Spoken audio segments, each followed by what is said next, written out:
136 anni fa, come oggi, nasceva a Pietrelcina Francesco Forgione, ovvero Padre Pio, il frate cappuccino, divenuto poi santo, che attraverso le stimmate ha portato al mondo una grande testimonianza di fede e di evangelizzazione, attirando a sé una foltissima schiera di fedeli che hanno formato tanti gruppi di preghiera, e anche ad Agrigento ce ne sono, e che affollano quotidianamente il santuario di San Giovanni Rotondo. È proprio in queste due località che il frate cappuccino ebbe la consapevolezza della sua vocazione, della quale ebbe percezione già all'età di 5 anni. I luoghi di Padre Pio, come si vede nelle immagini, conservano intatte le reliquie e le tracce della vita del santo, venerato per la potenza della sua preghiera e per alcuni doni particolari che aveva, uno dei quali era la ierognosi, capacità di identificare senza averli mai visti gli oggetti benedetti, e l'altro di conoscere l'intera vita di ciascun pellegrino che gli si avvicinasse.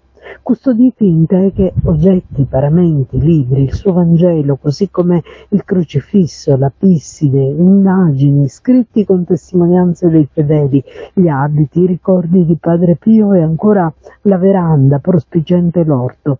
Tutto è conservato e pervaso da un silenzio che favorisce il raccoglimento e la possibilità di essere avvolti in una dimensione mistica.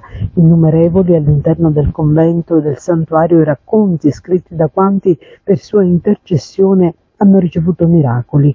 La chiesa di Santa Maria delle Grazie custodisce in un'urna di vetro il corpo del santo, che è meta di pellegrinaggi giornalieri.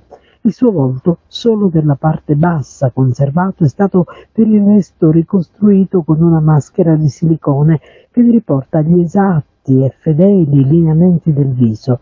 Gli indumenti sono in parte originali, mentre i guanti e le calze sono quelli che il santo utilizzava all'interno della sua cella.